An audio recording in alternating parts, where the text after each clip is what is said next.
Olá, minhas amigas e meus amigos. Chegou a hora do nosso encontro nesta quarta-feira, que é 8 de março, considerado aí o Dia Internacional da Mulher.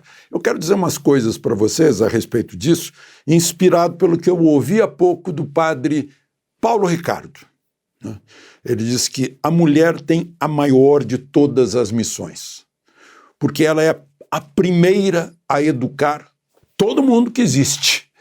Todo mundo. É uma mulher que educa todo mundo.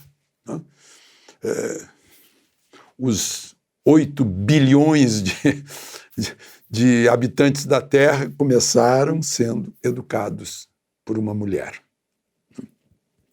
Essa é a grande missão da mulher. E ele fica com o pé atrás, porque, por razões político-ideológicas, o Estado quer tirar da mulher esse poder imenso de ser a primeira a educar os seres humanos.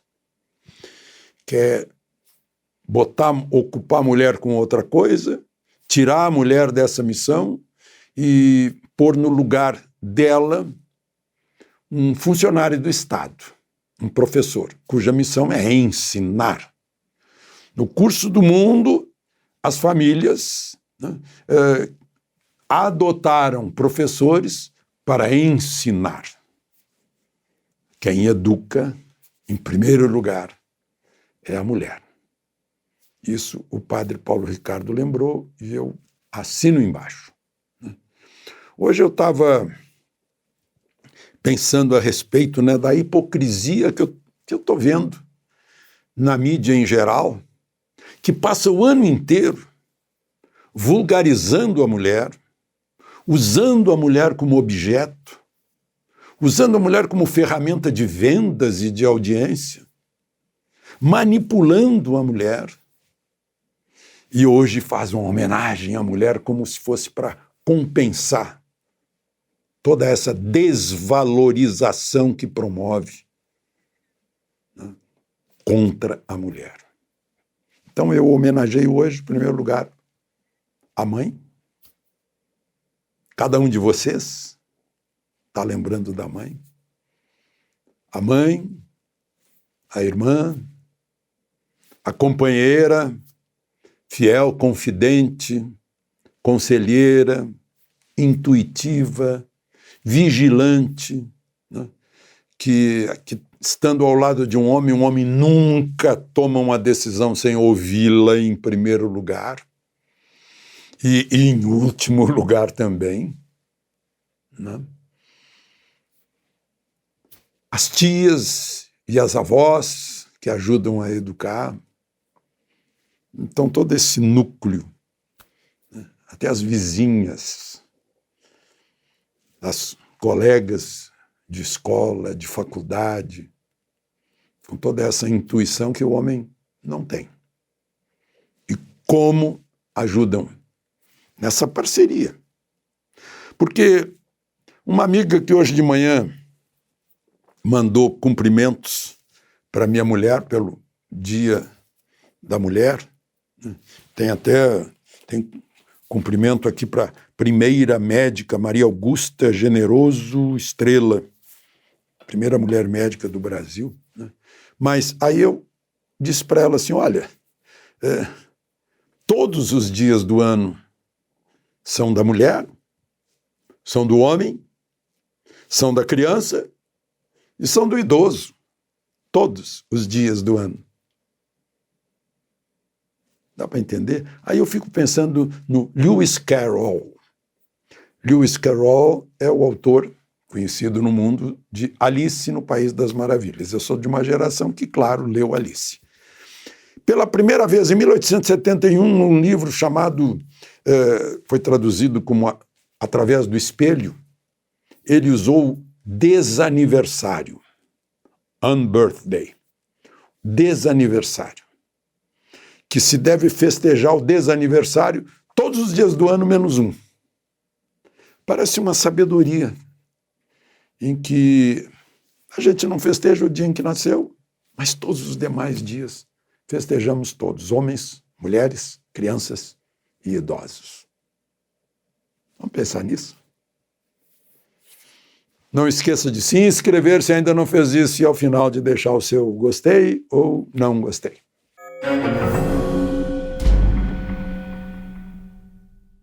Bom, no Dia Internacional da Mulher, a ex-primeira-dama do Brasil, hoje eu tive acesso a um diálogo, porque eu conversei com o Fábio Weingarten, que foi secretário de imprensa da Presidência da República, e o Fábio me contou que ele foi o primeiro a dar notícia na sexta-feira para a primeira-dama Michele Bolsonaro da história do colar. Aí ela disse o quê?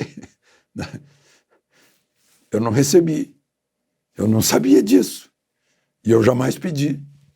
Né? E com o presidente foi a mesma coisa, ele ficou sabendo agora no fim, quase no fim do mandato, e mobilizou tudo para regularizar no patrimônio público esses presentes. Porque o tal colar não pôde ser regularizado porque estava apreendido pela Polícia Federal. Os relógios e caneta e tal, que devem ter entrado com o ministro, com imunidade diplomática, sei lá o quê, né? Está registrado lá, nada, o presidente não viu também, e não sabia. E incrível que as pessoas me dizem que estão vendo na mídia, né? Eu não tive esse desprazer. História atrás de outra, todo dia inventam uma historinha para manter no ventilador, né? É uma espécie de desespero. Quando as coisas são muito simples. Recebeu um presente, nem sabia do presente, não tinha a menor ideia, nunca recebeu, aliás, né? E em recebendo, faria o normal, que é registrar no patrimônio público, por causa do valor. Óbvio. E simples. E claro. Bom, vamos em frente. Hoje o ministro do Desenvolvimento Agrário e Agricultura Familiar, Paulo Teixeira, foi uma espécie assim de mediador para juntar a Suzano, papel e celulose, e o MST, que invadiu propriedade privada da Suzano. Interessante que o noticiário diz que ocupou. Como ocupou? Invadiu é a palavra. Né? Porque é a palavra certa. Né? Eu sempre aprendi no jornalismo que a gente tem que ser objetivo, simples e claro, para todo mundo entender o que aconteceu. Se alguém entra na propriedade privada, né, a revelia do dono está invadindo, não está ocupando. Não. Aliás, a notícia diz que são 3 fazendas da Suzano em 3 cidades do sul da Bahia. Eu nunca vi fazenda em cidade. É que quem escreve isso não sabe o que é cidade, o que é município. Confunde as coisas. Óbvio que as fazendas estão no meio rural de 3 municípios do sul da Bahia. Não? Meu Deus, é de doer. Né?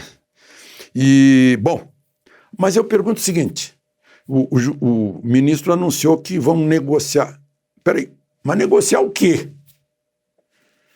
A pessoa invade uma propriedade alheia e o dono ainda tem que negociar isso. Negociar o quê? Né? Aí eu fico lembrando, lá do Pontal do Paranapanema, está preso o José Rainha Júnior, está preso por extorsão, que era assim, ó, se pagar a gente não invade, se pagar a gente invadiu, mas se retira. Né? Negociar o quê? É muito estranho. Olha, essas coisas acabam desestimulando a produção, emprego, e o país afunda. Acontecendo isso lá em Bento Gonçalves, Rio Grande do Sul, com 2 cooperativas de minifundiários, de pequenos produtores de uva, e mais uma empresa, no caso a Salton. Né? E uma história muito estranha.